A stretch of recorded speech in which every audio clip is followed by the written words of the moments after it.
So, what about this power steering box sitting right here? What are you going to do with that? Oh, you mean the one that's in the way? Yeah, why is it in the way? It had to come out because it was leaking all over me.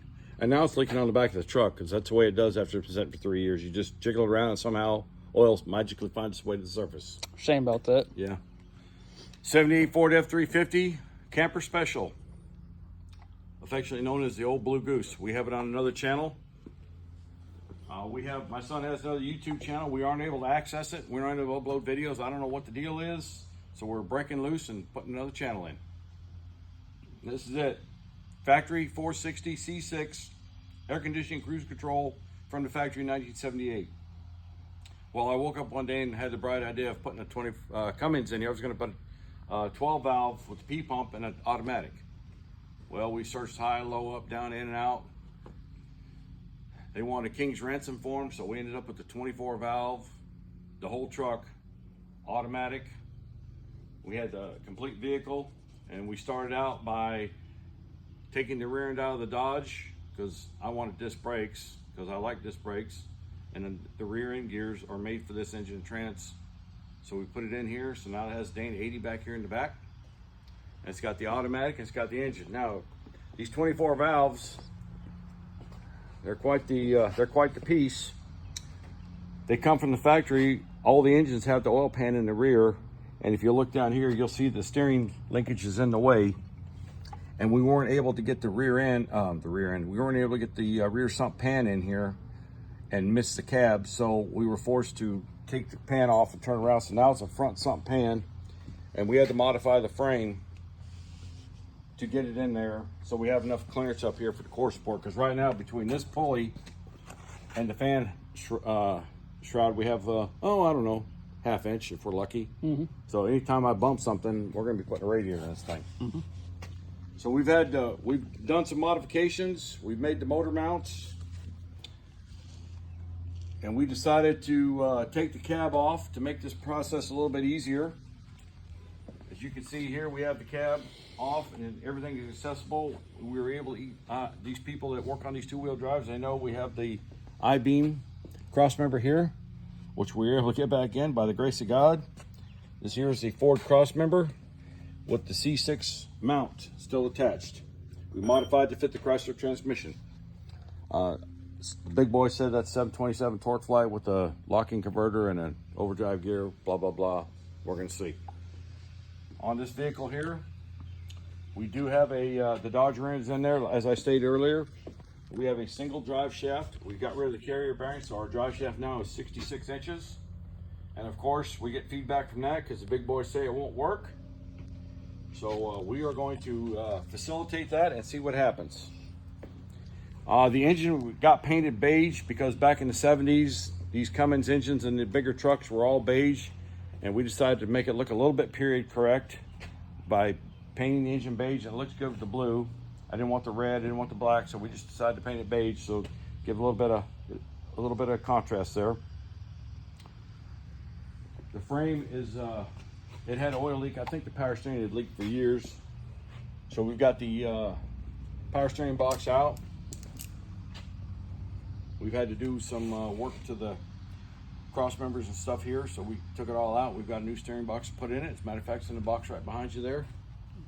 Yep, there it is. There it is. So this 24 valve engine and transmission, all the big boys say it won't shift. It won't do a damn thing unless you have the powertrain control module on it. Well, we've got the powertrain control module here with the vehicle and the wiring. We spent hour after hour after hour grafting wires off of the Dodge to the Ford so we get the stupid thing to work. Let's show them what we did. Let's do that, shall we? So what we've done is essentially we have deleted everything we didn't need. Air conditioning sensors, fuel level sensors, headlight sensors, automatic ass wipe sensors, whatever kind of sensor we had, we cut it out. And we ended up with this right here. With that right there, and those are our Deutsch plugs that we put so we could plug in the power distribution center and unplug it. And these are the only wires I have left. All these are done. This is the stock harness from the factory. This will run the water temperature, oil pressure, and we have an extra 12-volt wire for the coil running up front for the gas engine. We're not going to use that, and we're going to keep it up there for safe. We've redone the wiring harness across the front. Some wires. This here is the wiring harness for the engine to the transmission for your reverse, neutral, backup, and your park. No, brake flashers. No, not flashers. Brake lights. Park emergency. Your park switch. Okay. You know what I'm talking about. It won't start unless it's in park. Yeah. I got you now. Neutral safety switch. That's there it is. So by the time we got all that wiring harness in here and then got it in the cab of the truck, I had a few more gray hairs. We all did. And you can see the remnants of some of the wires in there. That is in, some of the wires are incorporated with the factory wiring harness. We had to put an extra fuse box in there. If we can see it. Well, kinda. And I'll get this out here. Oh, real quickly, here is our brake pedal switcher here for our brake lights. Our OBD port is somewhere in here, if I can find it. Maybe not. I might be looking right at it and don't even know. Sorry, it's been a long week. If you'll pay attention over here to the chalkboard, I don't know how good it's going to come in, but this here is the wiring diagram for the powertrain control module and the engine. Fun. Here's another one. Yeah. Right here.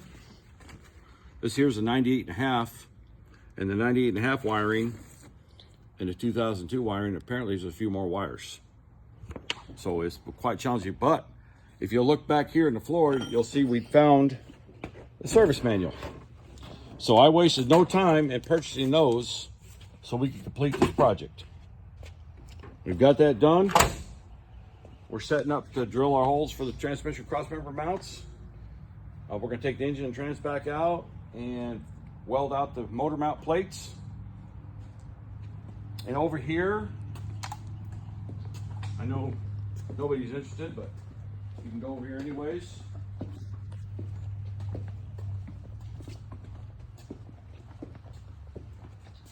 This is I like to show this to people. Oops. This here is the Dodge wiring harness. That's why when they catch on fire, the fire is so hot. I don't know how many feet of wire there, but half it's missing. Sad part is, truck's over 20 years old. Imagine what the new stuff looks I like. don't want to. Anyways, with that being said, this truck hasn't got a scratch or dent in it, except for the ones I put in it. It's string straight. All our extra stuff is back here in the back. All of this is a part of the Dodge stuff, part of the Ford stuff. We got a couple other insignificant pieces back here, but I got the battery boxes because it has, I had to take the battery temperature sensor. That's right. The battery temperature sensor has to be in this damn thing, or the regulator and alternator won't work right. It has to read the temperature of the battery. Whose idea was that? Some engineer at Chrysler. For God's sakes, man, give it a break. Now, this engine right here on this truck, this is a Gen 2 engine, I think. Yep. In order to get it shoved in under the hood of this truck, we went with a Gen 3 manifold and a turbo. And the reason for that was, if you'll follow me over here, this truck came from the factory with the integral air conditioning. This here is the air conditioning box. It sticks out to about here. Well, it was colliding with the turbo, so I was forced to get the lower mount turbo and the manifold. And we're going to put our 3.5 or 4 inch exhaust or whatever in there, and hopefully have some clearance. But yes, it has been a project. Any questions? Are we done yet? No. Okay. We've got a little bit more work to do, but we're going to pressure wash it, and we've got to take the trans apart, put the torque converter back in, hook up the cooler lines, find a place to put the cooler, because now the factory cooler won't work. So we got a turbo in the way. Because the turbo's in the way and exhaust in the way, so now we're going to have to remote mount a transmission cooler, because the big boys say, don't run it without a big tranny cooler, otherwise it'll get too hot. And there you be on the side of the road with your education. But then again, Who are the big boys to say anything? Well, it's the big boys. You know, they're big boys. I'm just a rookie out here doing this here. So there it is, ladies and gentlemen. It has been a project. On this Dodge here, I don't know if anybody knows that, or people aren't aware of it, but these power steering pumps on these Dodges, Chrysler, Chevrolet have the same fittings, and Ford has different fittings. So we've got I'm just going to put the regular brake booster unit on, the vacuum brake booster unit on here. This thing makes vacuum. And we're just going to get a power steering hose from here over to the power steering box. And KISS, which keep it simple, stupid. Or keep it stupid, simple, whatever. So there it is. We've also had to upgrade our springs because the Cummins engine, unfortunately, that weighs a 460 by a few hundred pounds. We upgrade the springs. I'm going to get my sway bar out and put it on after I find one. Finding sway bars for these trucks, not the cheap ones that bend when you go around the corner, but the spring steel ones. Finding one of those is going to be a little job. The air conditioning system is going to be standalone. The Ford cruise control. Oh, that's another thing I wanted to show everybody over here. This truck came from the factory with factory cruise control because it was a Lariat package. Here's the wheel right here. And I don't know what I did with the switch plate, but I know for a fact that the switch plate is made from unobtainium. That goes here in the center for the horn and your cruise switches. Yeah, good luck finding one of those. I haven't been able to find it on the internet anywhere. We're gonna keep looking and hopefully we'll strike gold one place, but we have to take the column apart because the people that had the truck before us had beat the crap out of it. And you can see that this hole here is supposed to be a 3/16 hole, but now is probably a 3/8. So that has to be done. Did I miss anything? I don't reckon. You sure? Pretty sure. We got disc brakes on 4 wheels. We have this Ford unbelievably came with the plastic gas tank in the back, a 19-gallon plastic gas tank. We're gonna rip the bed off, and I'm gonna get the rest of the gasoline out of it, clean the tank out, and we're gonna have us a plastic gas tank back there. And if the 33-gallon tank off the Bronco will fit in here, it's gonna be in there. And we're gonna be styling and profiling with 30 gallons of fuel. We recently put a 33-gallon fuel tank in another truck, and we're expecting 300 miles out of the tank, but at 245 miles, we were coasting because I underestimated the fuel use of the vehicle. That cost us a few hours. No, you'd never do something like that. Yeah.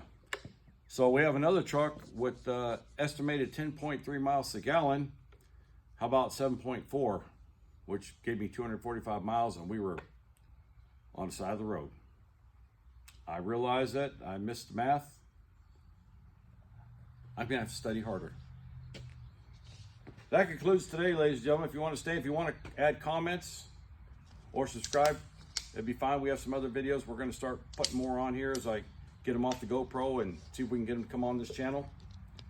We primarily do stuff. We do tutorials and stuff to help people if they have questions, or maybe we can show them something, or maybe they can show us something. Who knows?